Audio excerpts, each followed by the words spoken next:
Welcome to the Unsung Podcast. My name is Mark Fraser. Welcome.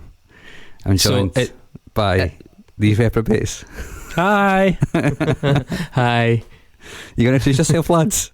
Across from me, straddling the worlds of salmon and sky blue, is Mr. David John Weaver. Yeah, it's a fleece. I'm 34 now. A salmon fleece? Well, yeah.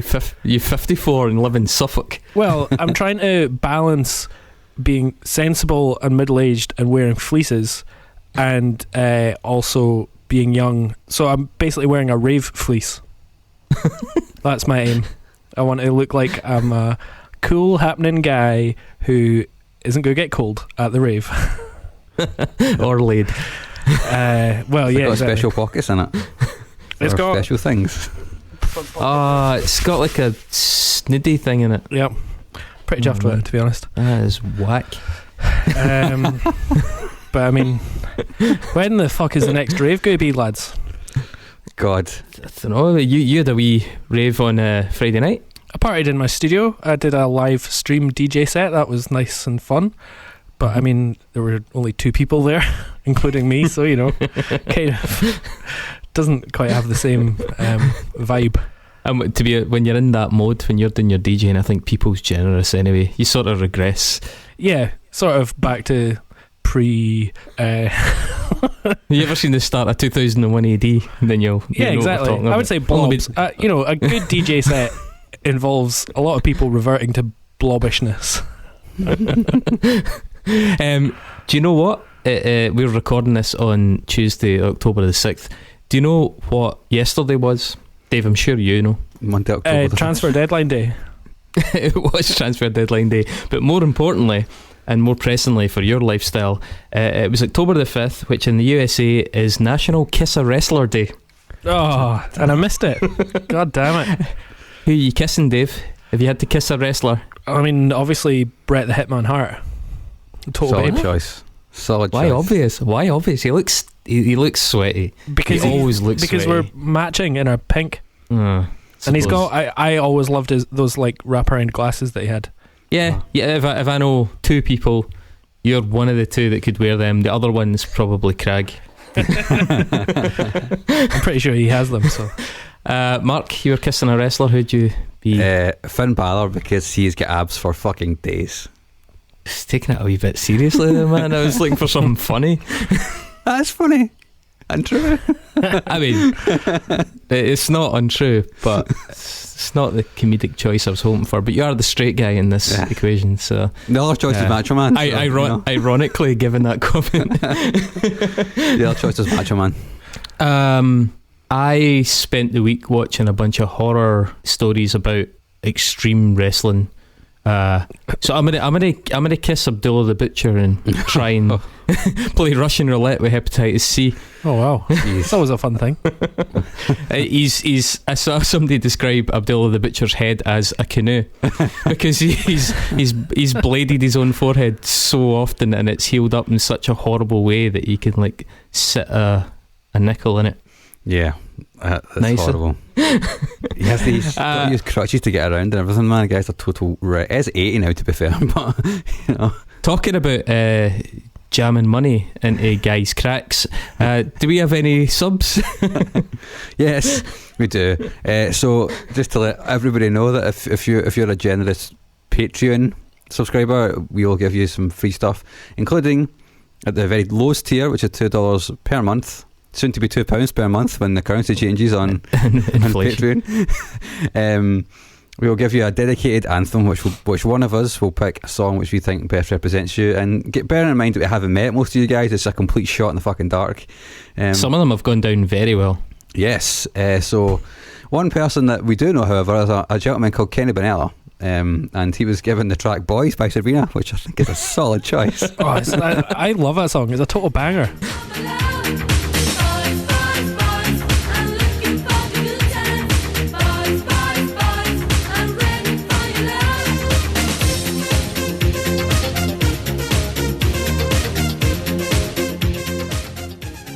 That's a complete line. Kenny had that coming for picking that. What's his name? Jubaddin cyclist. The cyclist. Yeah, it's Becky Cyclist. Yeah, that guy. Mm-hmm. That guy, as we referred to him in the Nexus that day. Yes, totally. And Mr. Sammy Edwards. You got somebody who we've already covered in this podcast recently, and it's a great song. It's List of Demands, Reparations by Saul Williams. I got a list of demands written on the palm of my hands. I'm on my list and you gonna know where I stand. We live in hand of mouth. You wanna be somebody, see somebody, try and free somebody. Got a list of demands written on the palm of my hands. I'm on my So yeah, banger. great. Represent that one down south, Sammy. Yep. And we're still dangling that Swedish carrot or Swedish hot dog, IKEA hot dog, whatever. Surely a Swede. The Swedish Swede of that's true. Yeah, that was right. Staring me right in the face there. We're still dangling the promise of an ABBA mixtape. If we can scoop up some more subs this week. We have noticed that our downloads are pretty healthy, and our ability to convert that into actual subscribers is atrocious. So we're now experimenting wildly with different formula here, which is why this is now sitting in the middle of the show instead of at the start of the show. But if you want us to stop fucking about your program, just subscribe. Yeah. If we get to a comfortable point, we'll stop messing with your shit. But yeah, subscribe to us so we can get 10 subs between the episode that just came out, Tom York episode, and the end of this one. Then we will do an ABBA mixtape, and it'll be amazing. It will be pretty amazing. Magical. It will be pretty magical. I mean, the music will be great, and we'll give a completely unironic appraisal of the lesser known classics by this. Maybe the best pop band ever. Certainly up there with Queen for me. Yeah. Oh my God, Queen again. Before we move on to the episode, there's something that I would like to discuss. I want to say thank you to everybody that, like, the utter deluge of fucking, like, Nexus suggestions that we got over the course of the past week. Holy shit, guys, that is amazing. Some absolute crackers in there. It's not amazing for me. I've got to write them out, fold them up, and put them in this fucking job. That's true. But I've actually lost count. It's definitely around about 30-ish, I think. So, man, that's a full night's admin for me. That's going to force me to go to the pub. Oh no! You better get there quick before they close them. But I just want to bring this up. I'm looking on our Facebook page just now. I definitely posted a picture of Dave Grohl with lots of otters on Facebook, didn't I? Has it gone? Yeah, the picture has been removed by Facebook. God, why? Must be I don't hate know. speech. I don't know. Maybe it's like some conspiracy theory we're not aware of. You know about, like, crab people and the mole children, and you know about these conspiracy theories, right? Yeah, obviously. Yeah, I mean, yeah. So I mean, maybe there's like the Grohl otters. Otter child. It's not that. I mean, it's not that far away. It's maybe like 2 steps. Yeah. 2021 will be well down that road. And one final bit of admin. We've moved our polls to Twitter. So if you want to vote on episodes, please do it on Twitter now, because Facebook have also removed the polling option. So it's also because everyone keeps calling me a boomer. So I'm trying to get into Twitter now. I'm just slightly behind the curve. Anyway. All right. Well, I guess we should. What are we doing this? Oh, it's my choice, isn't it? Yeah. What are we doing this week, David?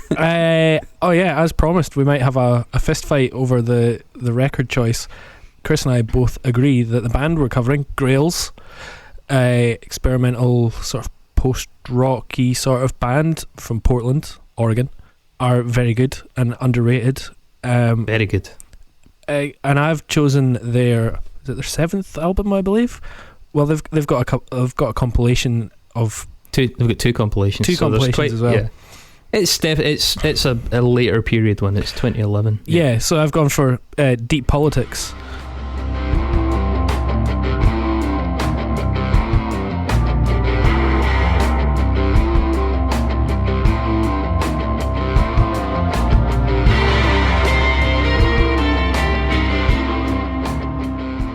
Do you know Grails? As I said at the end of the last episode, I'd never heard of this band before, and I'm glad I spent time with them this week. I'm surprised you've never heard of them. I like post rock and fits and spurts. I'm not mad keen on it like a lot of people in Glasgow seem to be. So I still have a lot to learn in this kind of genre, I would say. Yeah, I was just surprised that you weren't at all familiar with them. But I also, when Dave mentioned it, was fairly confident you probably like quite a bit of it. I mean, I don't think you need all of Grails' catalogue to enjoy Grails, frankly. But I would agree with that. we'll get there. Dave, do you want to do the backstory, Willa? Well, I can begin. They formed under the name Laurel Canyon back in late 1999, and there was Alex Hall on guitars, Emil Amos on drums, who's also in another sort of legendary post-rock band. They're a kind of doom stoner. Yeah, project. a bit more doomy stoner. Slow. Another slow band. And Paul Spitz on other guitar. So it was just the three of them. No, it was Timothy Horner as well, the violinist. Well, yeah, so Timothy Horner on violin and Bill Slater then joined piano and bass for recording the first EP. Paul Spitz then, I think, left and was replaced by Zach Grails, and ever since he's been much more of a sort of acoustic guitarist, which I think is quite interesting. Just throughout their sound is that they sort of pair acoustic and electric guitar quite a lot, unlike contemporaries who just turn the distortion off. They started not so much as a band, it was just more of a performance project. I think Alex John Hall had approached Emil Amos about just doing some kind of arts performance, and it seemed to click, and so it just kind of acquired its own momentum, and that very undeliberate approach to it, I think, created something quite distinctive, which is especially apparent in a lot of their earlier stuff. And they'd quite an unconventional path to, I don't want to say success, because I mean success to an extent. They're not a big band, I'm sure they all still have jobs, but they took an unusual route early on in their career. They didn't tour in the States at all. They used to play in Europe, so like in the early 2000s, 2002, 3, 4, that kind of period, you would see them playing in the UK and especially in mainland Europe. My path first almost crossed with them. I think it was 2003. I was spending some time in Genova in Italy, and I was there for weeks, and then Sod's Law, I think it was about 3 days after I left, Grails played at a tiny little venue called Milk Club, just at the harbour. I was really disappointed to miss them, but the people I was staying with, my good friends John and Josephine, I strongly advised them to go, and they took my advice and fucking loved it. And back then, Grails was like a very reactive live project. I think they described themselves as a jam band. Yeah, exactly. They used to base their set on the mood of the room, apparently, and so they would have.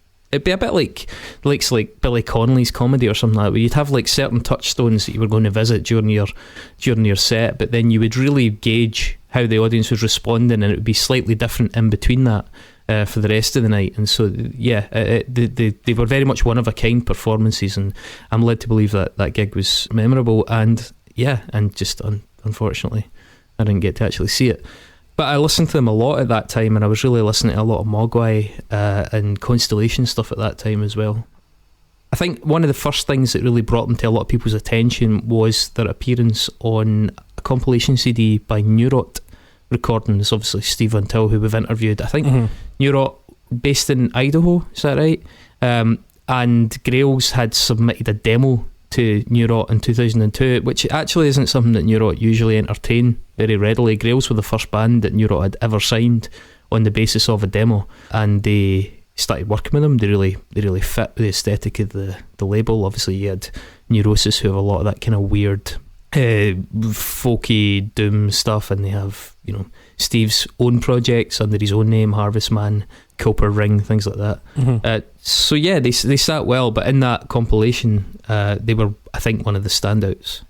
Yeah, I mean, I think they don't go down the normal routes that post-rock or post-metal bands do, and I think the band that comes up, they're definitely tied more to Godspeed and Constellation stuff in my eyes, more than they are to like post-metal. In the early years, definitely they've very much gravitated away from that.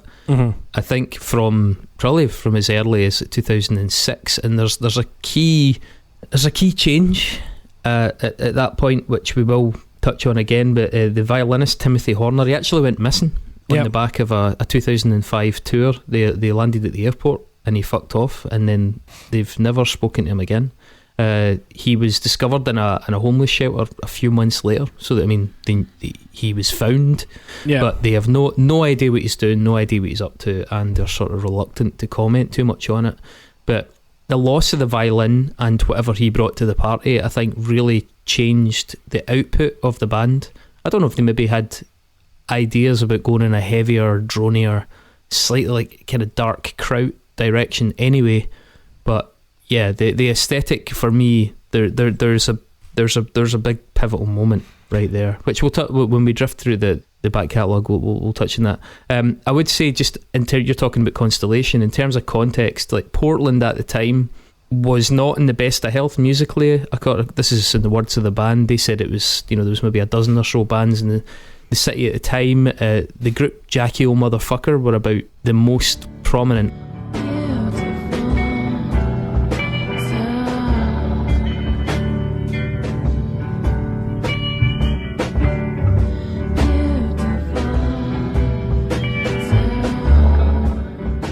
I think that at one point they were on the cover of Wire, which was the first time that Emil certainly says he realised that you could actually get somewhere playing that kind of unconventional music in that era, because he said other than that they were inhabiting, in his words, a graveyard of mouldy Godspeed and Fugazi demos, because this is just as new metal was really taking off.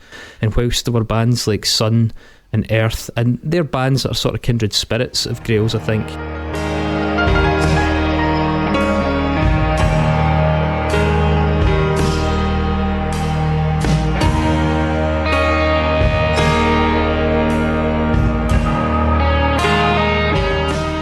Those bands had they seem much more specifically tied to a certain sound, and I think one of the things that certainly Grails became known for better or worse, which we can debate, is their eclecticism at any cost. I think more informative, as you've mentioned, the Constellation bands, more informative, at least in my opinion, is the context of the American post-rock, post-metal scene at the time, which, as well as the Constellation stuff, which is Canadian obviously, which includes Godspeed, because Skinny Fists was 2000, Yankee UXO was 2002, the band Do Makes You Think.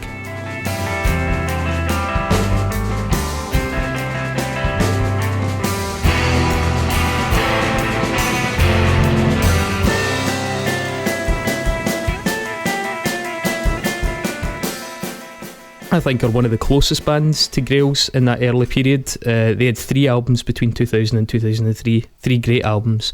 The Silver Mount Zion had 4 records in that same period.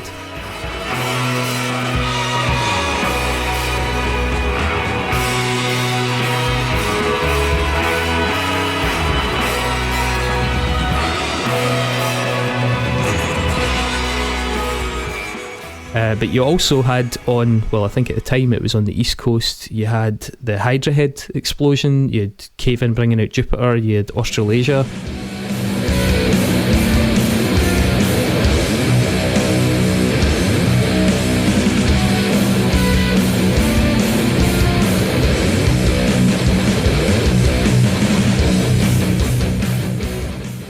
In 2003 by Pelican, they'd had their eponymous album before it. Cult of Luna's first EP came out in Hydra Head in 2002. You had Celestial by Isis in 2000.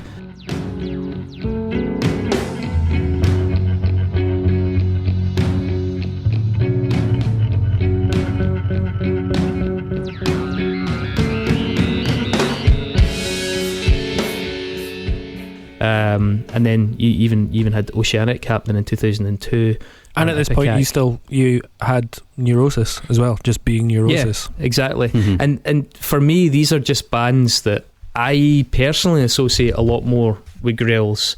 They just, even though they were from a different coast really, but a different background, they seemed like kindred spirits with a lot of those groups. They seemed to fit quite well into any sort of playlist alongside them, and I think that movement did help propel them somewhat.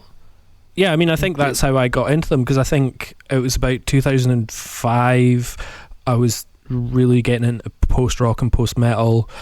New records were coming out from Cult of Luna and Isis and Russian Circles as well, and I think Grails just got suggested to me. It might have been through the aforementioned Pandora radio, or it might have just been somebody, recommended them to me.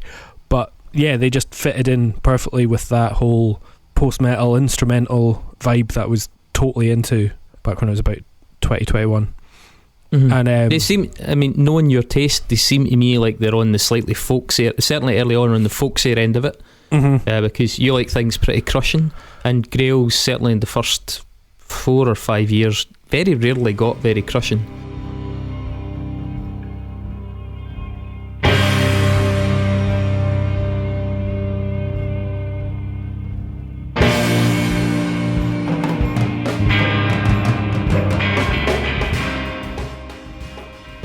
Their dynamics were really a product of performance. They weren't really a product of loads of distortion. Yeah, and as I built playlists, I think they were often quite early on in the playlist, because I'd probably go from folksy post-rock stuff and then all the way down to, sludge and doom, and they'd always be early, but I'd always appreciate, and I just felt the scales that they used and the chords that they used, that's what really sort of stood them out from the crowd. It wasn't necessarily the fact that they weren't doing big heavy riffs or whatever. It was, they had folky influences, they had very Eastern influences, both sort of Himalayan and Indian, and then further east.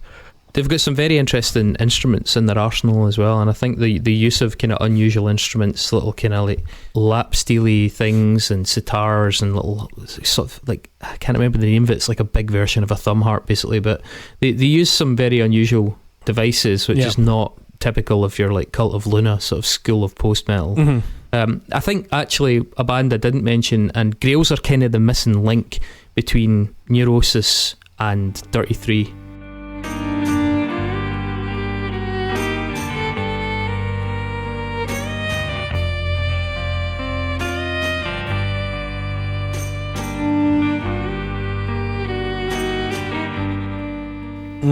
Because a lot of people are into those bands, and Grails sit very, very comfortably, I'd say almost directly between Dirty Three and the lighter parts of Neurosis.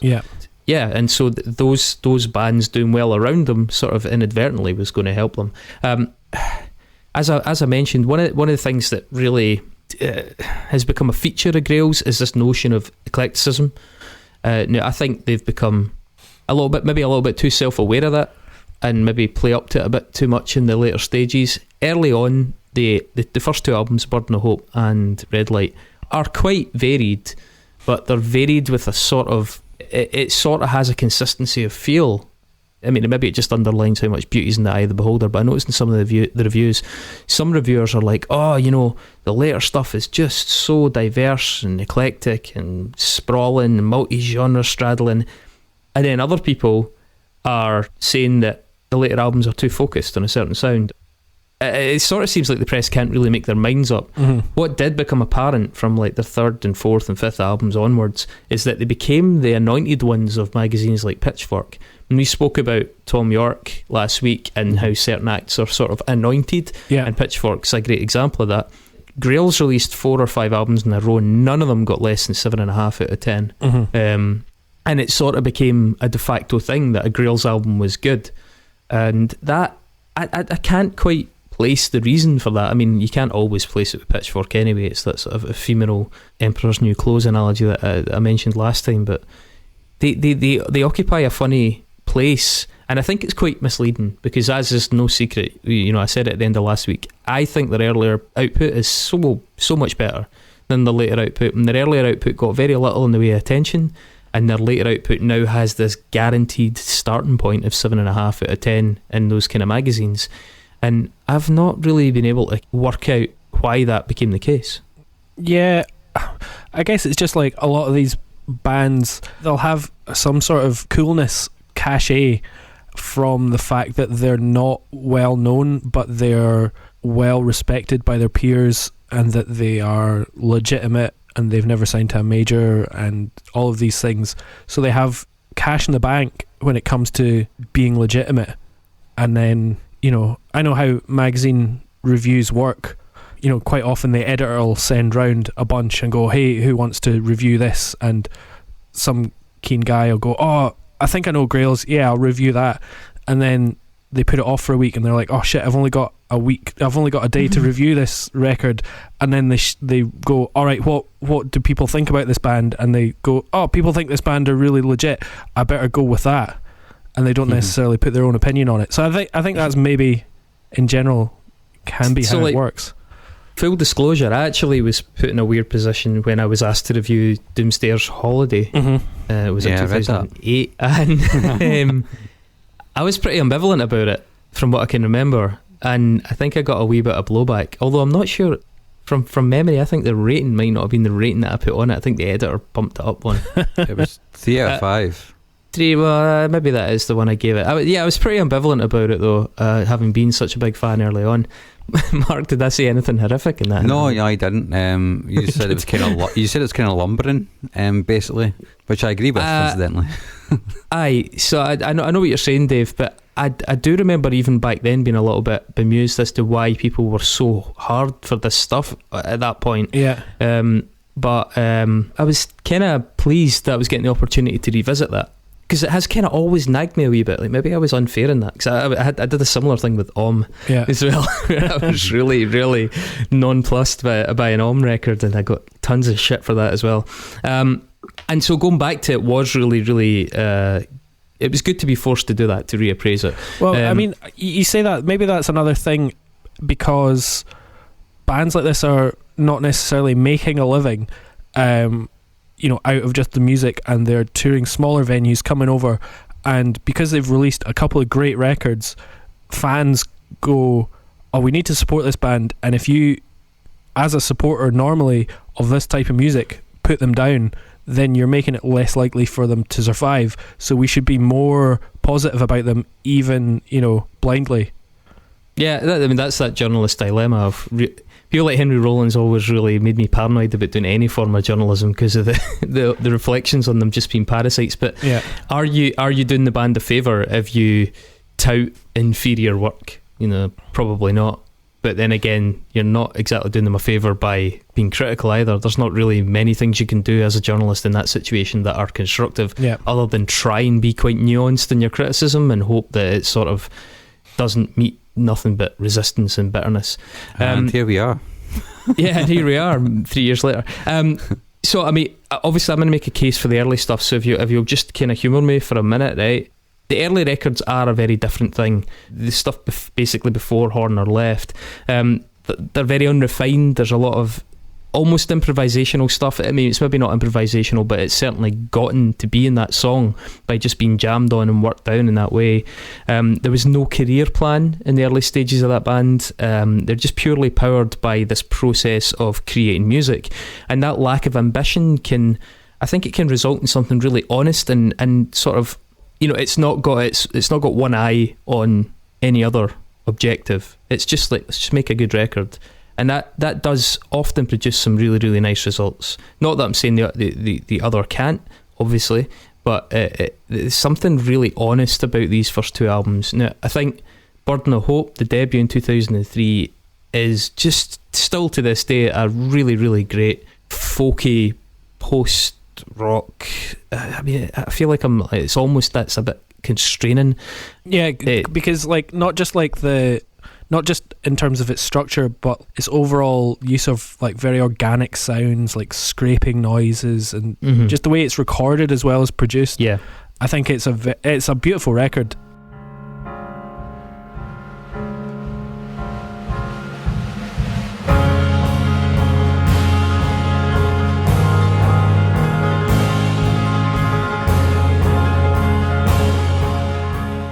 There's tons of headroom in it, so the band in the course of that album, if you see it as a waveform, they often go from very quiet to very loud. You don't have that dense compression. That was one of the criticisms I made of Mogwai later on, where Mogwai just ended up heavily compressing everything, and it just all ended up looking like a square wave. Where at this stage, this band was very, very dynamic.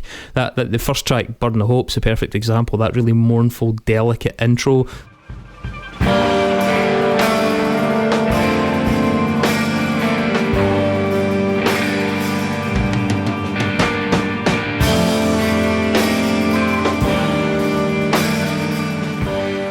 drums on that have a sort of Jim White quality from Dirty 3, where it's just sort of fluttering and it's like seasoning.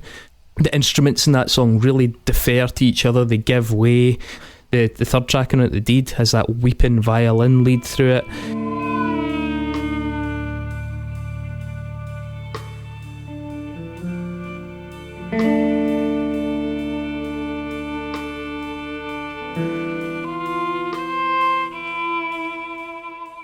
Invocation, the fifth one, is very jazz influenced. It's like this glorious kind of felt quality to it, like the musicians in the room were all watching each other play.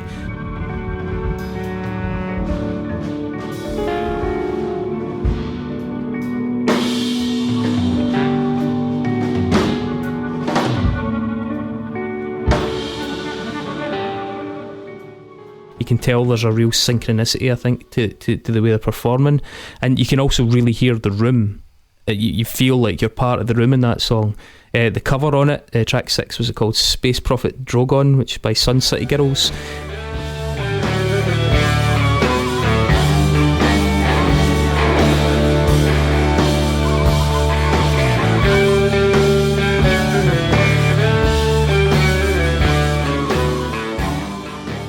They were like this Arizona band in the 79 to 81 kind of period. Has this very folky, freeform approach, which I think the band have chosen well, because it demarcates them from the rest of movement at the time.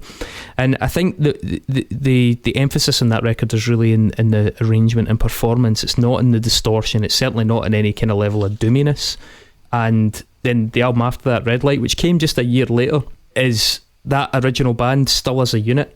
Even, I mean, for people who are fans of the band and just of this sort of subgenre, the opening kind of pitch bent note at the start of the opening track, Dargai, is really iconic.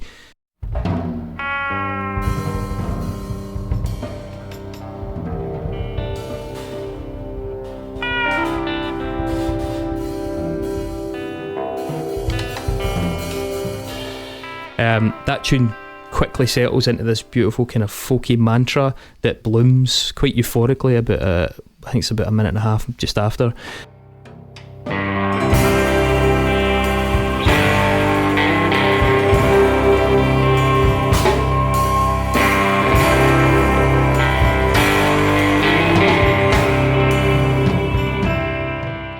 The volunteer in that one is the first time they sound a bit like Mogwai. They sound a bit like Come and Die Young into rock action era Mogwai, with some slightly louder bursts in it. Work Song has a really strong Dirty 3 vibe in it.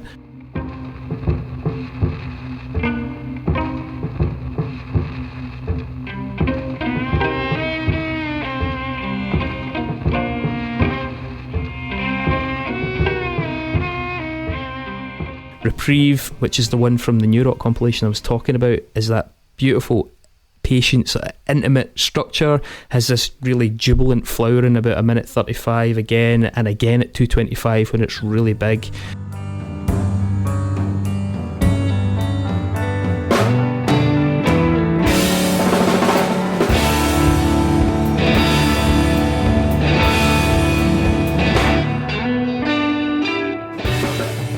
The drumming on that as well, I think, is superb, and it really almost sounds like a different drummer from the band later in their career. It's so jazzy, it's so unfussy, it's got that really Jim White responsive feel to it. And then there's tracks on it like New Lystra at number 7, which has no drums at all. It's just this gorgeous, really saturated guitar interplay.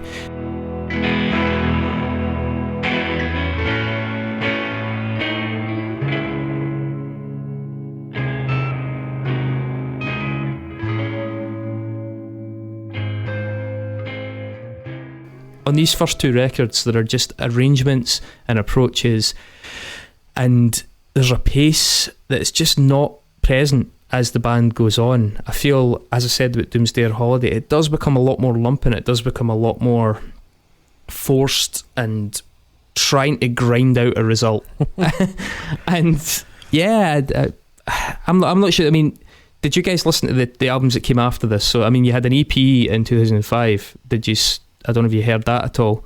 And then into the third full album of Burning Off Impurities in 2007. Well, yeah, so they had the Black Tower Prophecies. Well, that's like a selection. They've got 2 albums called Black Tar Prophecies. In 2006, I think they released 1, 2 and 3.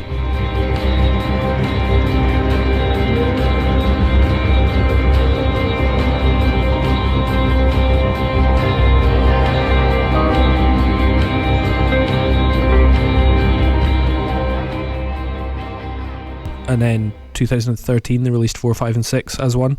Yeah, that's kind of them checking out their 60s, 70s jam band roots and fucking about. And some of it's heavy, some of it's sludgy. There's some cool bits on it. I think Burning Off Impurities in 2007, so that's like their 3rd studio album proper. Yeah, even more of an Eastern influence on it.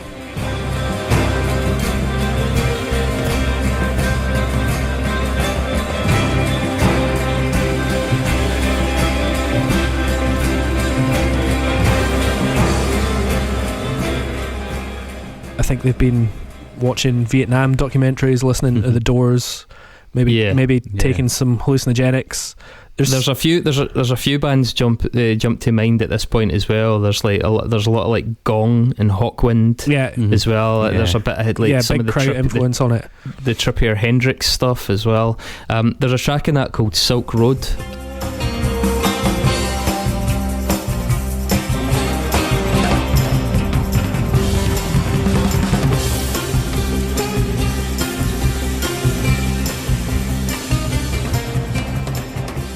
Actually really reminiscent of that the Glasgow band Cosmic Dead. It's this really Eastern psych rock kind of a workout, and this certainly becomes more of the direction. I think that continues as well and Take Refuge in Clean Living, the next full album. Yeah, which to me, I think that was the first record I actually bought, and to be honest, it's just a bit jammy and a bit cheesy at points for me. When it goes down that psych vortex, it loses me. Yeah, I mean, I do agree. I think you start to hear all these things from Blue Cheer, Rush, King Crimson, even Yes, if you take out the singing. There's a sort of heavier version of the band Soft Machine as well. On the whole, I don't think it's amazing. I do think, though, that the sort of title track, Take Refuge, is actually really pretty strong. There's a great bridge in the middle of it where it drops down to a church organ, pipe organ segment. Yeah, I like that song. I know that bit. That's great. And from that bit to the end, it's excellent. And I think it's one of the best things they did for the second half, if you will, of their career.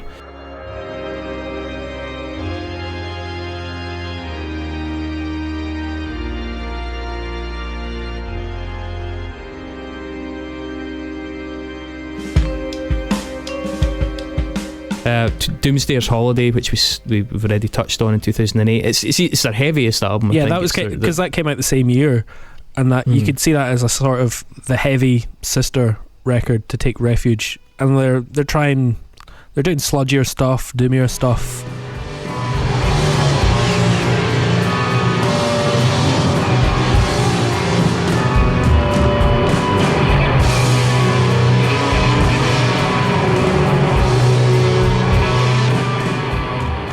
I don't think it necessarily works that much. I'd probably have given it 2.5 out of 5 as well, Chris, if I was reviewing it. Yeah.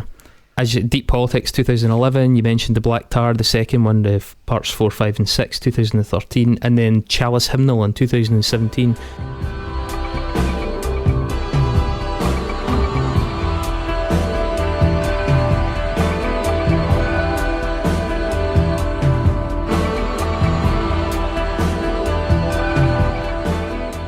It's actually pretty decent. I think Chalice Hymnal sounds like a follow-up to Deep Politics. I don't think either of them sound very much like the 3 that preceded them or the Black Tar Prophecies. 6 years apart though, and yet they both have a Deep Snow Part 1 and 2 on them, which is... And Chalice Hymnal has Deeper Politics on it.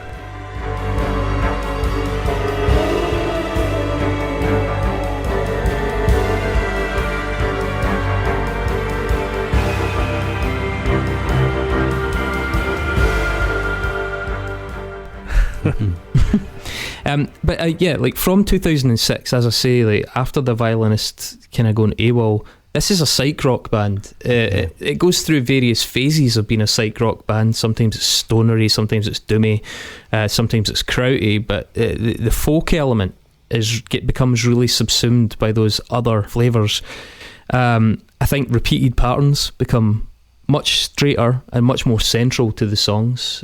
There's less of the sort of loose felt playing, less of that Jim White element, and I think it's to the detriment of the band as a whole, if I'm perfectly honest. I think they lose like a really, really interesting dimension that set them apart from a lot of the other more strictly post-metal or even post-rock bands. Yeah, see, I understand where you're coming from, but when Deep Politics came out, to me it was a band doing more with what they had, and I think what they did was they gave me something to grab onto that I wasn't getting previously. Maybe that's because I'd listened to Burning Off and Take Refuge more, having gone back. I've really enjoyed The Burden of Hope and Red Light. I do still think that they sound like other bands rather than Grails. I think Deep Politics sounds it sounds like a million other things, but I think it's only an album that Grails could do. Whereas we're in a weird situation here, okay, because what we've basically got is that I'm saying that the albums we're talking about don't sound like Grails, or at least don't sound the way Grails should sound, whereas, and this is coming down to that sort of subjective, where did you get into this band? I think it's very much from that. It's like, where did you find the hook into this band? And I guess that's where we go to Mark, because Mark didn't get into this band until a week ago, until we made him listen to it. Yeah, because Mark was fucking listening to NoFX at this point. Yeah, exactly. So I'm interested to see. Do you even know me? I'm interested to see which hook has got. Who's right, Mark? That's what we're interested to see. Who's right? Should we talk about the album first, or I want to know, before we go into Deep Politics, I just want to know very quickly, Mark, did you listen through any of the other catalogue? Any bits jump out at you? I listened to all of it. Yeah. He's a professional. I really liked. Yeah, I'm professional, of course. I really liked The Burden of Politics. It was rhetorical, but and Red Light, and I thought Burning Off Impurities was pretty decent. Take Refuge and Clean Living just washed out over me, like entirely. Just there was no hook in that for me at all. Yeah.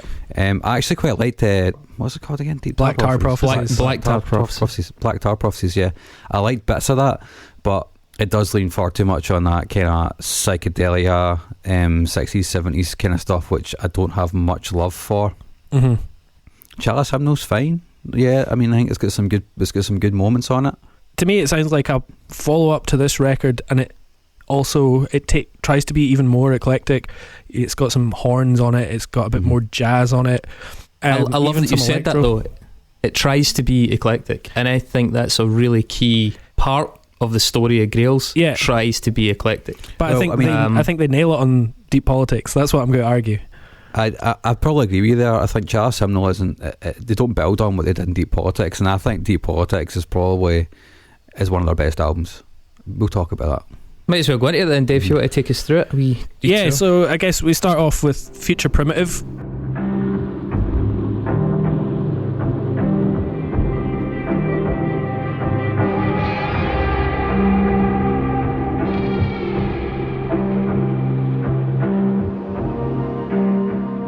Which, it starts off, it's lush, but it's subtle at the same time, kind of, and it's well produced rather than rough around the edges like those first two records, but you can still tell that it's all recorded in the room, and there's loads of space, there's loads of dynamic at the top, and this album is very roomy but also very polished, if that makes sense. Does that... It feels dead earthy. It feels like earthy, but it is. It is also earthy. It's like recorded in with very good microphones in a log cabin. It's a really understated start, and it's a nice start. I'm really not fussed about that kind of palm muted Cult of Luna guitar bit. The strings are nice. There's that kind of quasi sort of Yiddish scale in it. Yeah. But the drums are really unimaginative, really basic, which is part of why I was highlighting the way the drums were used, certainly in the first two records, to the way they're now used.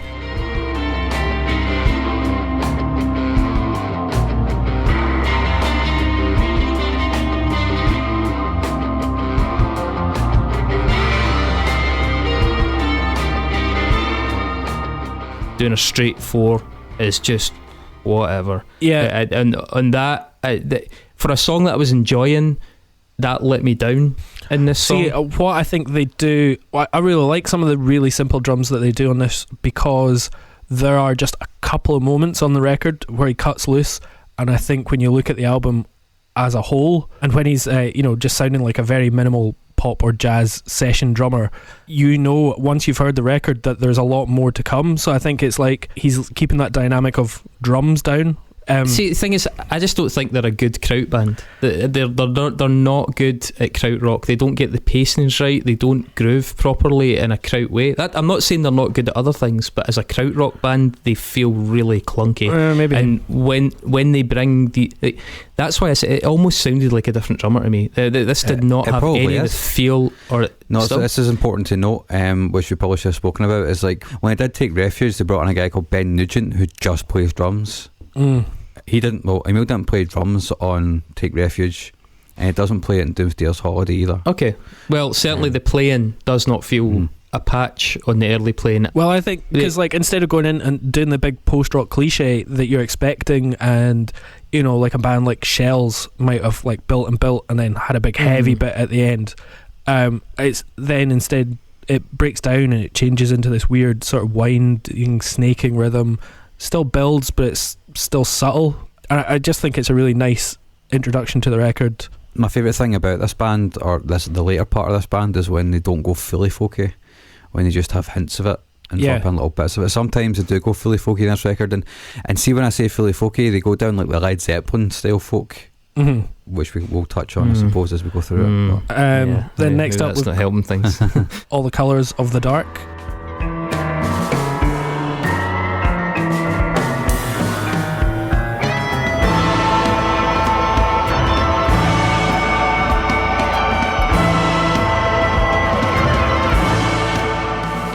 Are you going to use the word wonky in this song?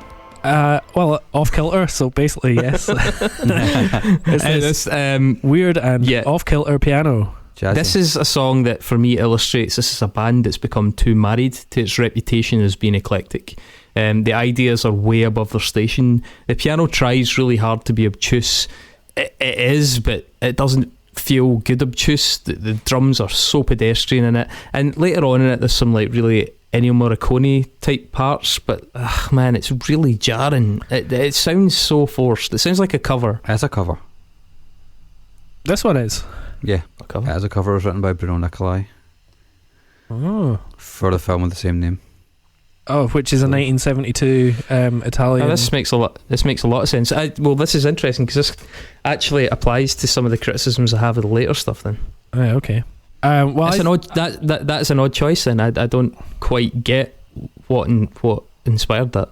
They've got a cover on every record they've done. They've got a cover on, I think, with the exception of Red Light. There you go. Well, I really like that track. Then Corridors of Power. Sorry, Red Light. The first song on Red Light is a cover. Sorry, that's a traditional song. That's right. Take Refuge is the only song without a cover on it. It's not one of the albums. Burn Off Impurities doesn't have a cover on it. Everything else does. Sorry, apologies. He's trying now that he's been thorough. He can't. He's got podcast OCD. Yeah, totally. Just all over the place. So track 3, Corridors of Power.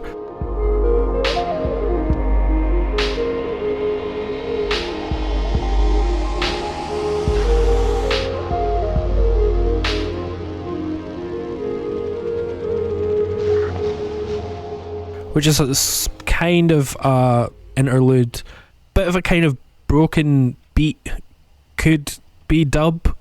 Like, see if you heard that on the Burial record, wouldn't necessarily feel out of place. Even amongst reviewers that really like this album, this was picked out as being the weakest song. Yeah, it's a bridge to me, but it's very new agey, flutes and drum loops and chimes. I felt like I'd gone for a fucking Reiki session. Then the title track, Deep Politics.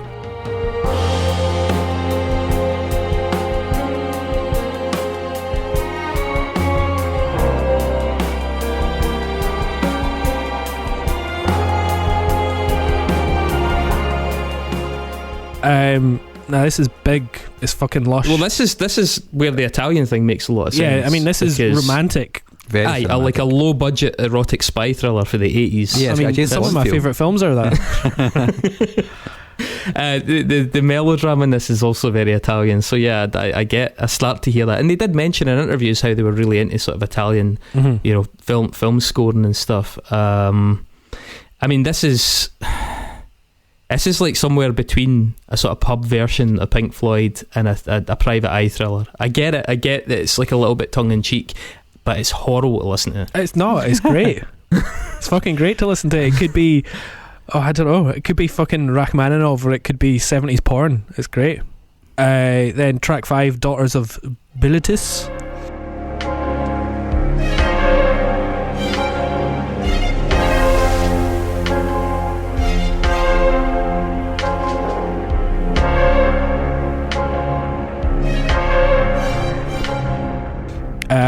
I really like this. I think it's dramatic again. It's got these sort of fleeting strings.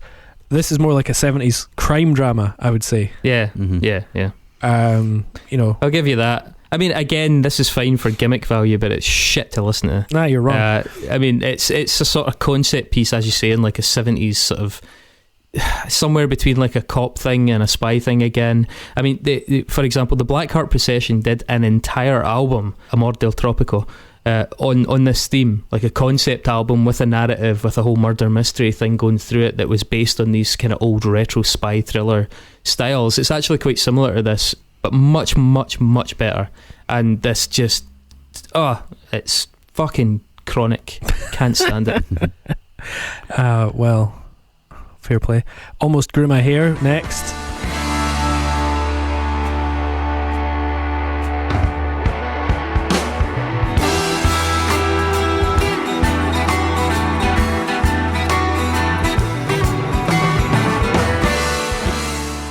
And this is as rocky as they get, maybe. Well, yeah. This is like 70s prog. Yeah, very 70s. Yeah. Also some sort of Baroness vibes as well. That Atlanta classic rock, you know, sludgy bits at some point. Some heavy in the noodling. Yeah. I mean, I really like the production on this. It's clean, but it's fuzzy. The acoustic and electric work well.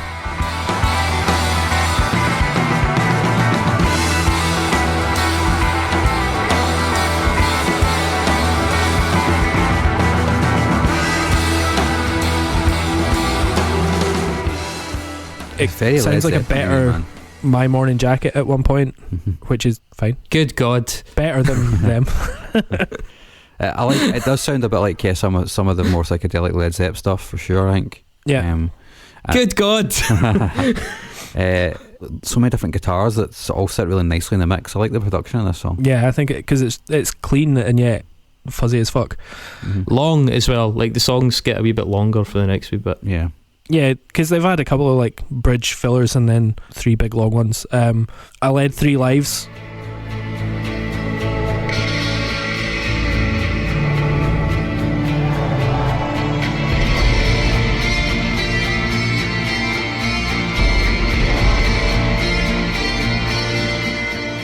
Yeah, it's got this sort of driving pedal note at the bottom, very dramatic. It also just sort of swirls in and out of that.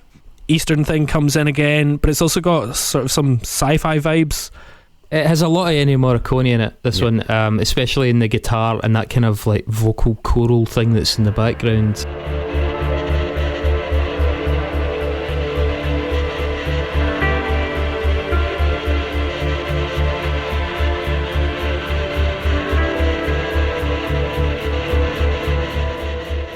Although, albeit with like a slightly more modern touch in the production, but there's a sort of beat threatening to happen all the way through this song, and then at about 4.5 minutes, 4 minutes 40 something, it arrives and it's so underwhelming. Totally. I think it's once again I'm going to mention Shells, but I think on Shells you've had this huge like scooped out metal riff would have come in there, and I would have loved that. But here it's like sort of way back in the room and subtle, and it's not a big Godspeed overblown thing, or it's not a big chug.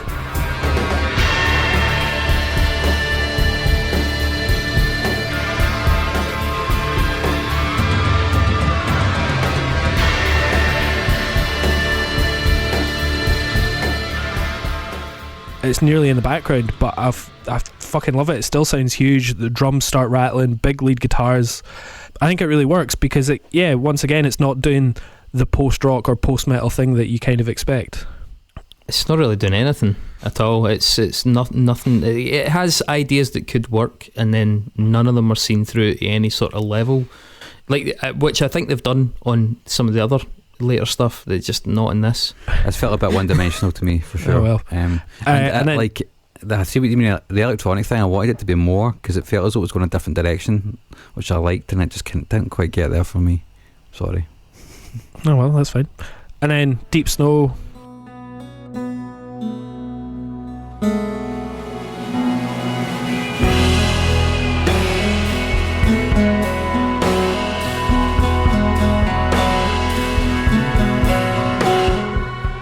Final track starts with a sort of mournful acoustic guitar.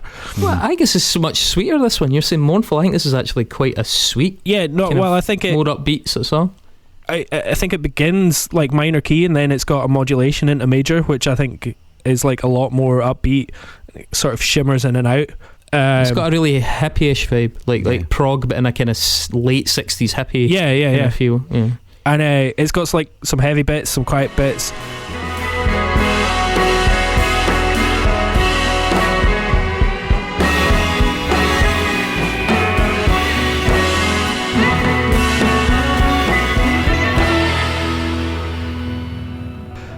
And by the end, I think it's like quite an optimistic and euphoric, quite a calming end to the record. It has more flavours of some of the earlier stuff, I'll give it that. It undulates a lot more, there's a lot more dynamic in it, a bit of looseness, but I do feel that it gets quite middle-aged, a little bit overcooked, and sort of starts to sound a wee bit like post-rock for BMW drivers. Like it's just something quite tepid about it that... Like a lot of these songs started promising. A lot of these songs I was waiting for them to go somewhere I liked, and not a single one did. Interested. See, when I listened to this record, kind of falling in and out of sleep on the train up to Fort William, which is like a very beautiful scenic journey. And I wonder if the romanticism of that journey has made this album perfect for me, because I went back to it and I just fucking love this record, and I love the whole. Maybe you just banged your head off the window. Well, yeah, that's true. But no, I'm going to stick by it because I think it shows a band sort of breaking out from being an underground post-rock heavy alternative band and doing a lot of things well. I think they're progressive, very diverse, and they're using, everything from folk to psych to prog to classic rock. Eclectic. Let's not forget that word. Eclectic. And I think it builds it into something like overall really epic and listenable. It's wider in range than a lot of, like stuff like Godspeed. It's maybe a less cheesy than like Shells, for instance, that had those big emo bits in it. Mm-hmm. It's much more subtle than like later Baroness and Mastodon. I think it's focused. I think it's deliberate. And I much like we were talking about last week with Tom York, I think it's got a lot to grab onto. It's not afraid of big melodies, and it's not scared of going, here's a big riff, or here's just a big nice bit that you will actually remember, rather than here's some interesting bits that you'll stroke your chin at and go, well, yeah, I like that because I really like the guitar tone. So I really love this record. Well, my counterpoint would be, I think Grails started without a mission. They sort of fell into being a band and arrived at a really quite special place twice by accident, by happenstance.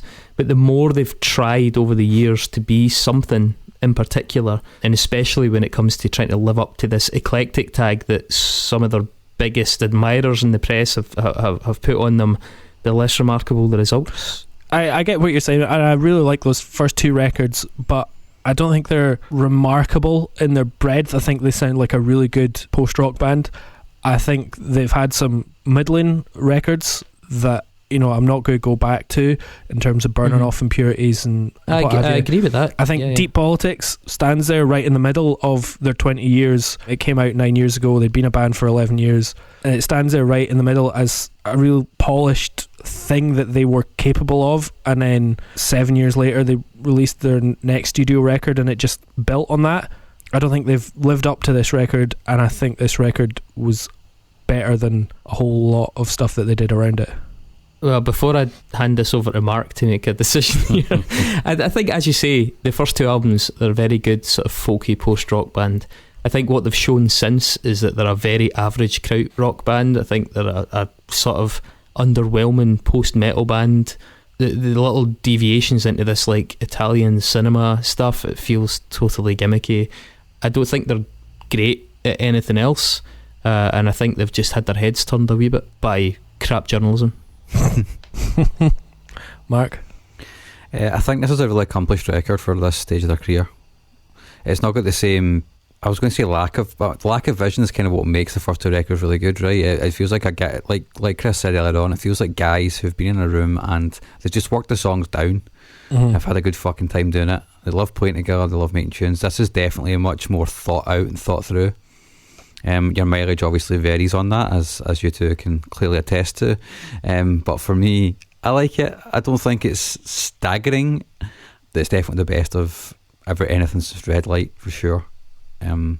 Since Red Light. See, this is the thing. I really want Grails in the discography, but my problem is that we're now taking up that slot potentially with what I think's debatably their worst record. And definitely not their worst record. Well, I'm not just saying that for shock value. I really do think it's a candidate for the worst record, and I think I'll be gutted if that means that you don't get a Burden of Hope or Red Light in. So Mark, what I would encourage you to weigh up is if you think this is a better album than either of those. I don't think it is better than either of those records, no. Ding dong. See, there we go. There we are. There's the twist. So but I like this album. If it went in, I wouldn't be annoyed about it. But I am officially on the fence. Okay, oh well. If anybody goes on Twitter, we might find out. Yeah. Yeah, that's right. So go vote for this record being in the discography or not. Go to twitter.com/unsungpod. Is that correct? Yes, that is correct. Do you need to have a Twitter account to vote? Probably. But I mean, I would assume so. Most people have a Twitter account even if they never use it. So, and follow us on Twitter and get involved in some chats, and we'll Twitter's going to be huge. Yeah, it's going to be huge. Yeah, you should get it. Stop hyping it. Now that we're on it. So it's now that time for the Nexus. This is the first time we're seeing Nexus tonight. Will it be the last? What do they have in store for us? Not good for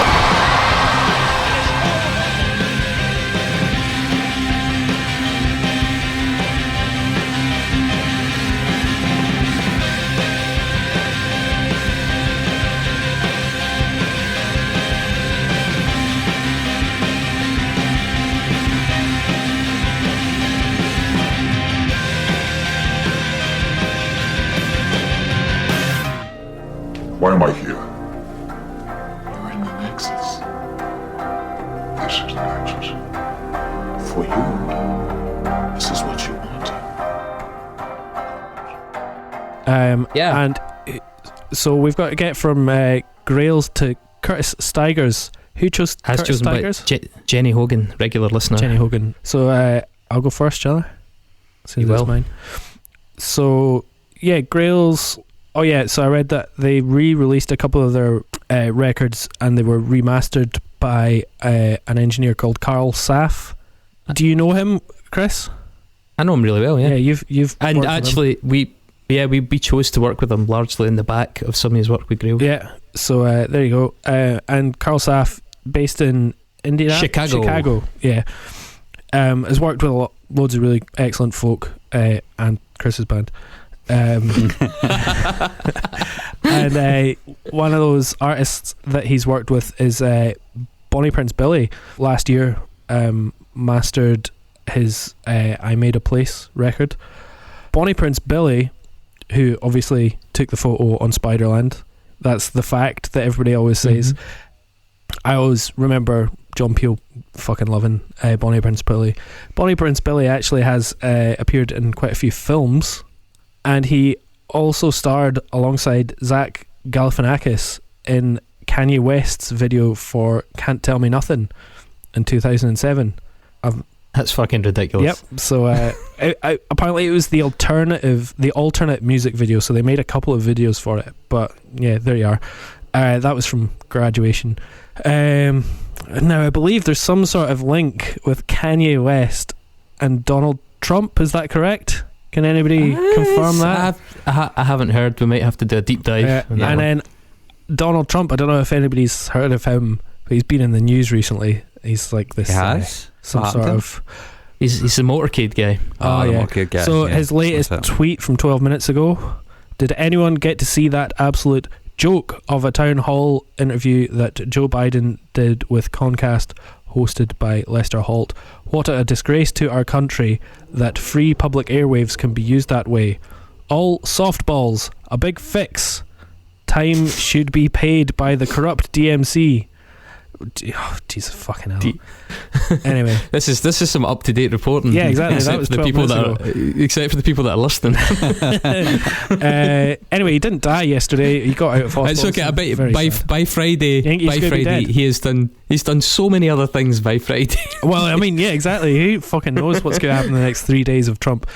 Anyway, Trump obviously is well known for having A tiny dick. a tiny dick Tiny and hands. a little tiny man that kisses his arse all the time.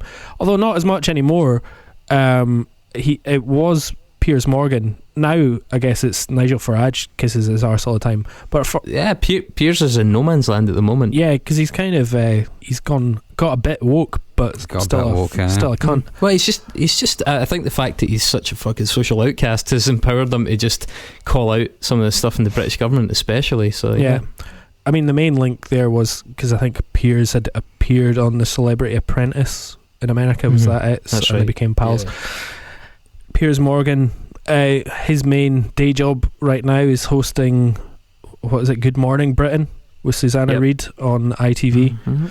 And 2 weeks ago, a Sussex pianist with dementia called Whoa. Paul Harvey was invited to appear on Good Morning Britain after a video of him performing had gone viral. He does sort of improvisation and really nice melodies and plays beautiful stuff. And one of the people that commented on Paul's talent was American jazz singer Curtis Stigers. Pulled it out of the bag there. There you go. I know. A quick turn. A wee Yui on the highway there. Yeah. But it's a lovely, heart-lifting video to watch. The Sussex pianist on, which is, if you said quickly, Yeah. could be very different. Rock, paper, scissors, Mark. See who goes next. Okay. Wait, what? You go. You won.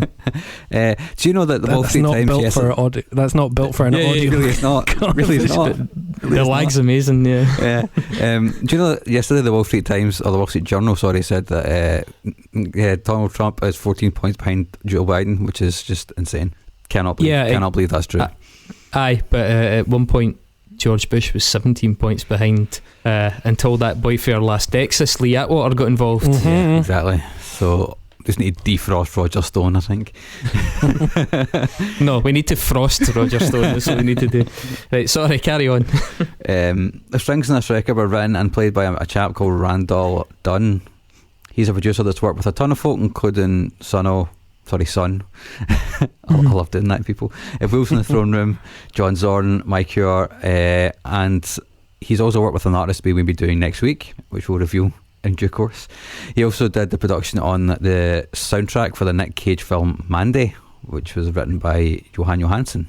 Do you know that in the film Mandy, the axe is modelled after the F in the Celtic Frost logo?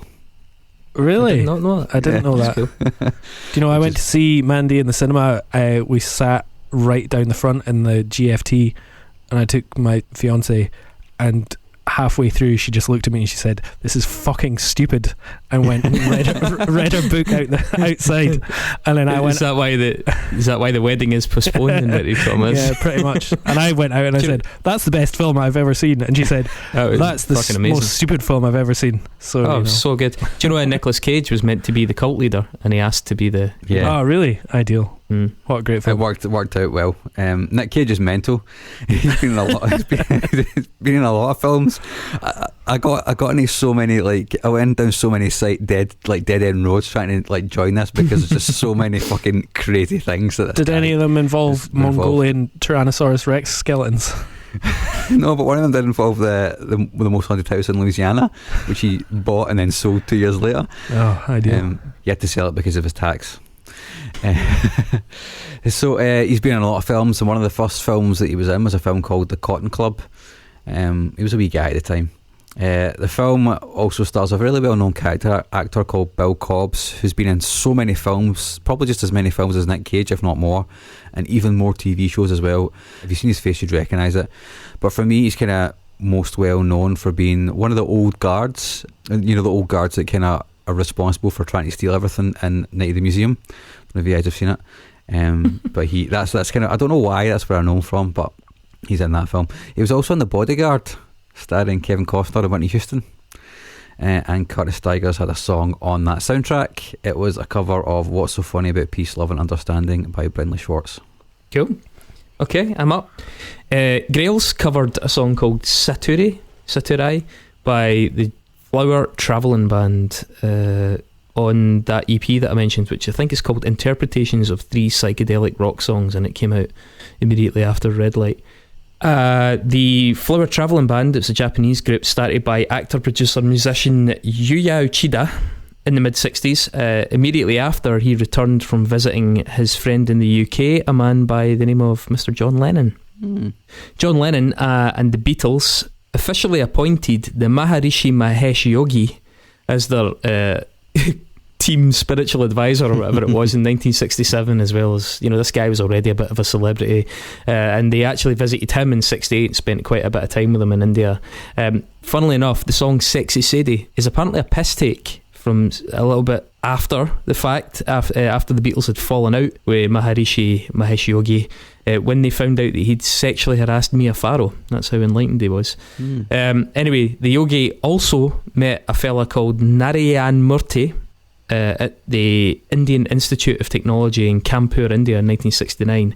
Murthy actually set up a company called Infosys in 1981, which is now worth about 3 billion. Well, in fact, he's now worth about 3 billion. And Infosys was in last year's 3rd best company in the world in terms of, you know, perception. Like Visa was number 1, Apple was number 11.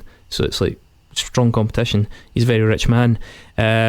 Narayan Murthy's son-in-law is a guy called Rishi Sunak. Yeah, Rishi Sunak's the artist's friend.